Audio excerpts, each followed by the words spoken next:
सभामुख महोदय, यो त्रिवी होइन, यो के बोलेको चिकित्सा भने के शास्त्र बोलेको? अध्ययन संस्थानको अलिकति एउटा संसद जस्तो मान्छे भएर अलिकति के बोल्नुपर्छ, कस्तो बोल्नुपर्छ होइन?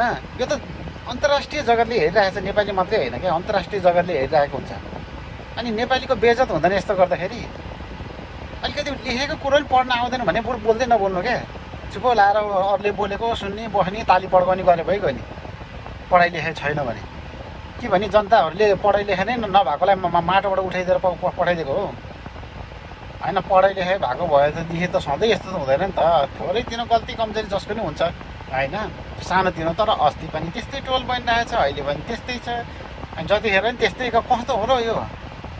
एउटा शुद्ध एउटा अब चिकित्सक भनेर चाहिँ एउटा शुद्ध उच्चारण गर्न आउँदैन के हो? अरे राम, बेइज्जत गऱ्यो है। नेपालीहरू छन् है, छन् त नेपालमा।